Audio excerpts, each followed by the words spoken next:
अच्छा उम्मीद करता हूँ कि आप लोग खैर वाफियत से होंगे। ये लेक्चर रिकॉर्ड करने का पर्पज़ यही है कि आप लोगों के साथ हो सकता है कि कोई इंटरनेट कनेक्टिविटी के इश्यूज हों, जैसा कि कुछ स्टूडेंट ने मेंशन किया कि उन्हें कनेक्ट करने के क्लास में इश्यूज आ रहे हैं। तो मैं ये लेक्चर रिकॉर्ड करके आपके साथ इसी तरह से शेयर कर दिया करूँगा, और जो भी आपकी क्वेरीज होंगी अ, उनके लिए भी हम एक सेशन रखेंगे। लेकिन साथ साथ ये है कि हम इसमें जो आपको अलाउ करते हैं कि आप अपने क्वेश्चंस या क्वेरीज को वॉइस नोट की फॉर्म में हमारे साथ जो है वो जो वो शेयर करवा सकते हैं, एड्रेस करवा सकते हैं ना। तो हमेशा तो ट्राई करेंगे कि वो चीज़ें आपकी जो है वो एड्रेस हो जाए। तो अभी थोड़ा सा आपको बता दूं कि हम लेकर चीज़ों को कैसे चलेंगे। हमारा चूँकि सब्जेक्ट ये फाइनेंस का है, तो फाइनेंस में कुछ टर्म्स ऐसी हैं जो कि टेक्निकल नेचर की हैं। तो अगर हम उन्हें डिस्कस करेंगे तो या स्टेटमेंट की फॉर्म में मैं यूज़ करता चलूँगा तो आपको वो स्टेटमेंट समझ नहीं आएगी। द रीज़न बीइंग कि हर स्टेटमेंट में आपको पता है डिफरेंट वर्ड्स होते हैं। तो जब तक उन वर्ड्स के मीनिंग या सेंस आपको क्लियर नहीं होगी, उस वक्त तक जो है वो आप लोगों को वो स्टेटमेंट समझ नहीं आएगी। तो that's why I have planned कि मैं आपके साथ पहले उन स्टेटमेंट्स में जो वर्ड यूज़ होने हैं उनके मीनिंग्स को क्लियर कर लूँ। तो फिर जैसे ही वो मीनिंग्स क्लियर होंगे, देन हम आगे स्टेटमेंट्स की फॉर्म जो होती हैं, जो उससे आगे जो हमारे लेक्चर के कंटेंट्स होंगे उन्हें समझने के काबिल हो जाएंगे। तो चलिए जी देखते हैं कि सबसे पहले जो हमारा है ये सब्जेक्ट का टाइटल क्या है। तो बेटा सब्जेक्ट का टाइटल है बिजनेस फाइनेंस। तो अब ये दो वर्ड्स का कॉम्बिनेशन है, एक बिजनेस और दूसरा फाइनेंस। तो अगर हम बिजनेस के वर्ड को समझने की कोशिश करते हैं तो आप लोगों ने अपने कह लीजिए कि प्रीवियस सेमेस्टर्स में या किसी भी और सब्जेक्ट में ये पढ़ा होगा कि any legal activity which is carried out in order to earn profit. अब यहाँ हमने बात जो की है वो एक एक्टिविटी की बात की है, और कैसी एक्टिविटी है, जो कि लीगल एक्टिविटी हो। अब लीगल का वर्ड इसलिए मेंशन करना जरूरी है कि अगर कोई इलीगल एक्टिविटी है तो उसको हम बिजनेस में क्लासिफाई नहीं कर सकते, उसको बिजनेस डिक्लेयर नहीं कर सकते।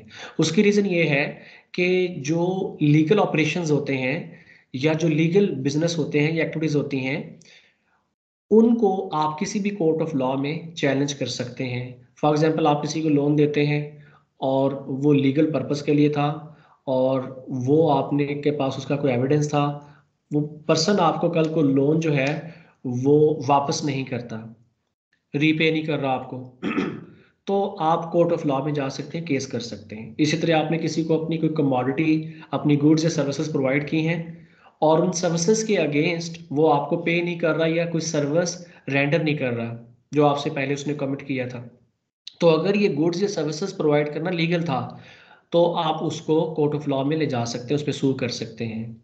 लेकिन अगर वो इलीगल, फॉर एग्जांपल स्मगलिंग है या कोई भी और ऐसा जो किसी स्टेट के रूल्स में, उसके रेगुलेशन में, कॉन्स्टिट्यूशन में अलाउ ना हो, उसमें है, तो वो उसको आप कोर्ट ऑफ लॉ में नहीं ले जा सकते।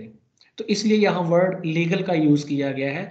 तो हम फिर कहते हैं कि any legal activity, illegal activity जो होगी वो बिजनेस नहीं कहलाएगी। अब एक इसके साथ और बात थी कि हमने कहा था कि एक्टिविटी कैरी करेंगे, लेकिन उस एक्टिविटी का ऑब्जेक्टिव या पर्पस क्या होगा। उसका ऑब्जेक्टिव या पर्पस होगा कि आप उस एक्टिविटी से प्रॉफिट अर्न करेंगे।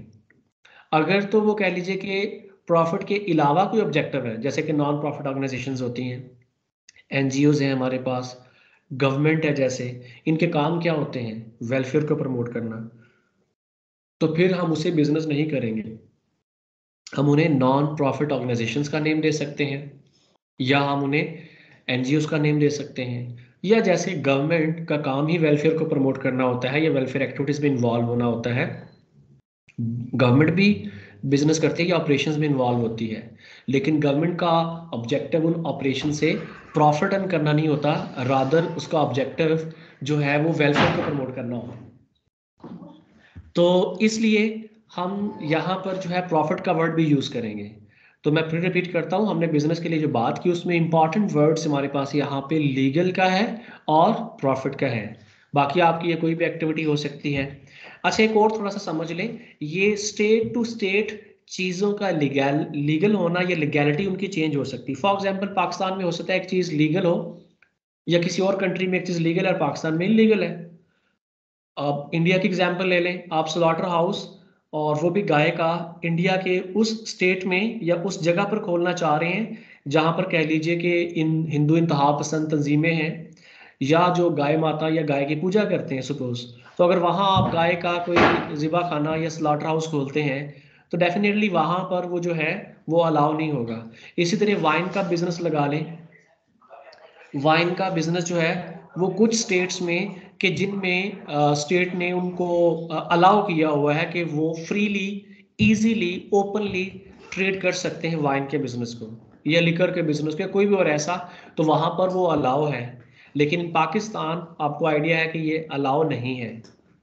आप एग्जाम्पल और ले सकते हैं कि आप अगर कह लीजिए कि किसी एयरपोर्ट पर जाते हैं, फॉर एग्जांपल इंटरनेशनल एयरपोर्ट है दुबई का सपोज, तो दुबई में आपको पता है कि ये जो एमिरेट स्टेट्स हैं जो, उनमें या जो अरबिक स्टेट्स हैं, अगर आपका कोई अल्कोहल या लीकर या कोई ऐसा और एक्टिविटी में इन्वॉल्व होते हैं तो वो हैंग कर देते हैं, तो डेथ पेनल्टी जो है वो इम्पोज होती है। बट आप अगर उनके एयरपोर्ट पर देखते हैं तो वहां पर आपको नजर आता है कि वो ओपनली सेल कर रहे होते हैं, तो टेरिटरी डिफाइन कर देते हैं कि with in the territory of the airport, तो वहां पर वो कह लीजिए कि अलाउ है। इसी तरह पाकिस्तान में भी देखेंगे कि कुछ स्पेसिफिक कम्युनिटीज हैं, वो इस तरह के जो बिजनेसेस फॉर एग्जांपल लेकर है, को वाइन है, उनके लिए कोई एक स्पेसिफिक रीजन में रहते हुए स्पेसिफिक कम्युनिटी को स्पेसिफिक वो जो कह लीजिए कि टेरिटरी है उसी के अंदर यूज करने को अलाउ है, तो उसके अंदर रहकर वो देखा जाए लीगल है, बट उससे बाहर वो क्या है, इलीगल है। तो टेरिटरी का वर्ड भी इसमें माइंड में होना चाहिए, क्योंकि आप बिजनेस की जब बात करते हैं तो बिजनेस की बाउंड्रीज आजकल किसी एक स्टेट या किसी एक प्रोविंस तक लिमिटेड नहीं है, रादर वो कह लीजिए कि एक स्टेट या एक प्रोविंस से बियॉन्ड भी आपके ऑपरेशन चलते हैं। आपने इंटरनेशनल ट्रेड करना है तो आपको उस कंट्री के जो है वो लॉ को, उनके रूल्स को चेक करना होता है कि वहाँ पे लॉ क्या है, वहाँ पे रूल्स क्या हैं, वहाँ पर चीज़ें किस किस्म की हैं। तो इसलिए जब भी आप कह लीजिए कि बिजनेस की बात करते हैं तो लीगैलिटी का जरूर माइंड में रखना है, क्योंकि आपकी डीलिंग कह लीजिए कि विद इन द कंट्री भी चेंज हो सकती है, वो लीगल से इलीगल हो सकता है। और जब इंटरनेशनल ट्रेड करेंगे फिर तो डेफिनेटली डिफरेंट स्टेट्स के different constitutions, different rules, different customs उनके, तो डिफरेंट उनके अगर नॉर्म्स हैं उनकी वजह से चीज़ों की लीगैलिटी का कंपोनेंट चेंज हो सकता है। मे बी जो आप अपनी ऑपरेशंस को लेकर चल रहे हो उनमें आपके लिए तो वो लीगल हो, बट जिस टेरिटरी में आप ऑपरेट कर रहे हो वहां पे इलीगल हो जाए। चले मैं लोकल की बात की तो आप लोग शायद कंफ्यूज हो रहे हैं, लोकल की एग्जांपल दे देते हैं। पाकिस्तान में आपको पता है कि कुछ एरियाज ऐसे जो निगलेक्टेड है, तो गवर्नमेंट उन एरियाज को प्रमोट करने के लिए वहां पर कुछ कह लीजिए कि एक्स्ट्राऑर्डिनरी मेजर्स लेती है। गिलगित बल्तिस्तान में कुछ गाड़ियां आपको पता है ऐसी जिसको एनसीपी कहते हैं, नॉन कस्टम पेड। इस तरह लोरा लही बलूचिस्तान में एक इलाका है, वहां पर भी आपको आइडिया है कि गाड़ियां जो होती हैं वो नॉन कस्टम पेड जो है वो वहां पर वो चला सकते हैं, बाय कर सकते हैं, सेल कर सकते हैं बड़ी कम प्राइस पे। लेकिन वही गाड़ियां जो हैं वो आप लोरालाई के स्टेट से निकलते हुए फॉर एग्जांपल आगे जब डीजी खान पंजाब में आ जाते हैं तो वहां आप गाड़ी वही ओपनली नहीं यूज कर सकते, वो इलीगल हो जाती है। अगर गाड़ी वो पुलिस की कस्टडी में आ जाती है आपको पता है गाड़ी बंद हो जाती है।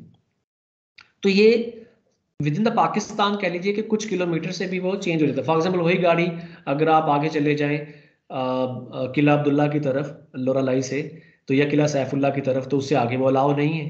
तो एक स्टेट जो है स्टेट के अंदर भी टेरिटरी स्पेसिफाइड हो सकती हैं। पेट्रोल की बात कर लें, आपकी कह लीजिए कि एक सप्लायर के साथ कॉन्ट्रैक्ट साइन हो गया, उसने कहा जी आपको पेट्रोल प्रोवाइड किया करेगा।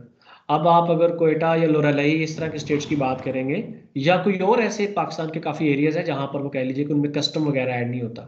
अब आपको पता है कि बलूचिस्तान में जो पेट्रोल होगा वो उसमें कोई कस्टम, कोई ऐसी चीज़ें जो होती हैं वो ऐड नहीं हुई होती। रिकॉर्डिंग इसलिए, अच्छा पार्डन प्लीज। तो उसमें जो है वो कस्टम वगैरह ऐड नहीं हुआ होता, पेट्रोल की प्राइस वगैरह काफ़ी लो होती हैं। फॉर एग्जांपल मैं अगर कोट करूं, आजकल अगर 270 प्लस प्राइस चल रही है पर लीटर पेट्रोल की, तो ये जो मैंने बात की है कि लोरालई ले लें या इसी तरह जो कोयटा ले लें, वहाँ 180 170 के अराउंड पर लीटर पेट्रोल आपको मिलता है, या 200 लगा लें चले।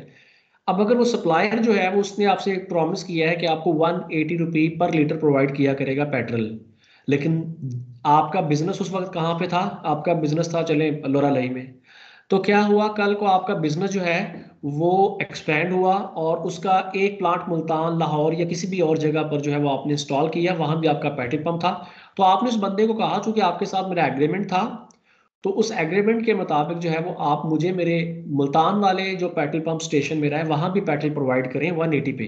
तो बंदा वो डिसएग्री करेगा आपसे, क्योंकि जब यहाँ पर आएंगे तो उस पे कस्टम ऐड हो जाएगा, उसी पेट्रोल की प्राइस जो है वो बढ़ जाएगी। तो यहाँ प्रोवाइड करना इलीगल है, जो मुल्तान या लाहौर या किसी भी और ऐसी जगह जहाँ पर उसका कस्टम जो है ऐड होना होता है, और उस एरिया में जिसमें वो गवर्नमेंट ने अलाउ किया हुआ है 180 पे ट्रेड करना या सेल करना, वहाँ वो लीगल है। तो इसलिए जब भी आपने कह लीजिए कि बिजनेस ट्रांजैक्शंस में इन्वॉल्व होना है, तो आपके माइंड में ये बड़ा ही क्लियर होना चाहिए कैटेगोरिकली कि क्या मैं जिस एक्टिविटी में इन्वॉल्व होने जा रहा हूँ, इंडल्ज होने जा रहा हूँ, वो लीगल है या नहीं है। तो लीगैलिटी का कॉन्सेप्ट जो है ये आपको क्लियर होना चाहिए। होपफुली यहाँ तक जो है ये वर्ड आपको क्लियर हो चुका होगा जी। इसके बारे में अगर बेटा आप लोग की कोई क्वेरीज हैं, कोई क्वेश्चंस हैं, तो वो आप लोग मुझे वॉइस नोट की फॉर्म में जो है वो कर सकते हैं जी।